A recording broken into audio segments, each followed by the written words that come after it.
উপস্থিত আছো দেৰগাঁও বিধানসভা সমষ্টিৰ অন্তৰ্গত বালিদুৱা কুহিমাৰী অঞ্চলত আৰু কুহিমাৰী অঞ্চলৰ এটা মূল পথৰ ওপৰত উপস্থিত আছো।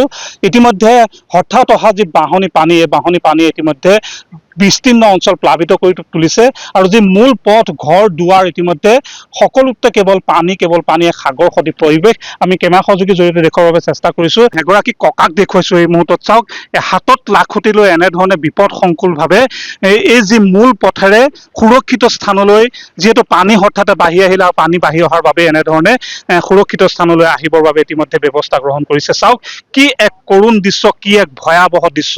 আমি নিউজ লাইভৰ দৰ্শকসকলক পোনপটীয়াকৈ এই পৰিৱেশটো দেখুৱাইছো। চাওক, এনেধৰণে যি একাঠু পৰ্যন্ত পানীৰে মূল পথেৰে এনেধৰণে হাতত লাখুটি লৈ এনেধৰণে আহিবলগীয়া এক পৰিৱেশ সৃষ্টি হৈছে, এক হাহাকাৰময় পৰিৱেশ। কি ক'ব দাদা, যিহেতু পানী চাৰিওফালে কেৱল পানী, এক হাহাকাৰময় পৰিৱেশ, কিমান অসুবিধা হৈছে আপোনাৰ? আমাৰ ইয়াত বহুত অসুবিধা। কথা হ'ল কি, আমাৰ ইয়াত পশুধন ৰাখিবলৈও দিগদাৰ হৈছে আৰু আমাৰ বিশেষ যিটো পথটোতে দেখিছে মেটেকা গোটেই ভৰপূৰ হৈ আছে আৰু আমি এককাল এডিঙি পানীত পৰি পেলাই আমি পশুধন ৰক্ষা কৰি আছো আৰু 4 আঙুল পানী উঠিলে আমাৰ ভিতৰত সোমাই যাব। যথেষ্ট বহুত কষ্ট। এতিয়া ল'ৰা ছোৱালীয়ে ৰাখিবলৈ দিগদাৰ। ল'ৰা ছোৱালীৰ লগতে পৰিচালনা কৰিম নে, গৰু ছাগলীয়ে পৰিচালনা কৰিম নে, আৰু ৰাস্তা পদূলি এয়া। নিশ্চিতভাৱে। আৰু আমি পুনৰ কেমেৰা সহযোগীক দেখুৱাৰ বাবে অনুৰোধ জনাইছো, কি এক কৰুণ দৃশ্য। এনেধৰণে হাতত লাখুটিডাল লৈ পানীৰ মাজেৰে এনেধৰণে আহিবলগীয়া পৰিৱেশ সৃষ্টি হৈছে। ককা, ক'ত যাবগে আপোনাৰ? এইখিনিকে আহিব ওখ ভেটিটোলৈ, অকমান ওখত থাকিম বুলি। মোৰ ঘৰত ভিতৰত পানী, গোটেই পানী একদম হেৰি আছে, আঁঠুৰণীয়া। মই গৰু ছাগলী নি পেলাই সেই ওখ ভেটিত ৰাখিবলগীয়া হৈছে। তালৈ অহা যোৱা কৰিবলৈ দিগদাৰ, একেবাৰে অসুবিধাত পৰি আছো আমি। যথেষ্ট অসুবিধা হৈছে, যথেষ্ট আমাৰ অসুবিধা হৈছে। আমি একাঠু পানী আঁঠু ওপৰ হৈ গ'লগৈ। খোৱা বোৱা কি কৰিছে? খোৱা বোৱা আপোনাৰ লোকৰ ঘৰত খাইছো।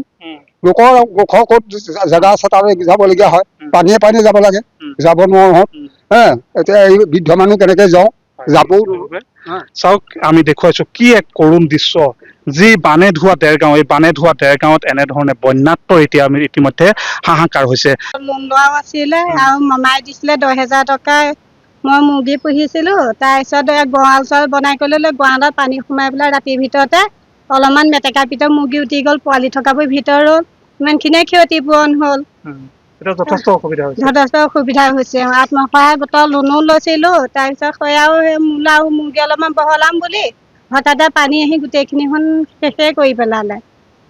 ক'ব লাগিব যে যিহেতু যি ফেনে ফুটুকাৰে বাঢ়ি অহা গেলাবিলে ইতিমধ্যে সমগ্ৰ অঞ্চল ইখনৰ পাছত সিখন গাঁও ইতিমধ্যে প্লাবিত কৰিছে আৰু যথেষ্ট লোক ক্ষতিগ্ৰস্ত হৈছে। আৰু এই মুহূৰ্তত গৰু ছাগলী যিসকল বন্যাত্মসকলৰ খোৱা বোৱাৰ যথেষ্ট অসুবিধাৰ সন্মুখীন হৈছে আৰু চৰকাৰক অতি শীঘ্ৰেই এইসমূহৰ ব্যৱস্থা গ্ৰহণ কৰিবৰ বাবে আহ্বান জনাইছে।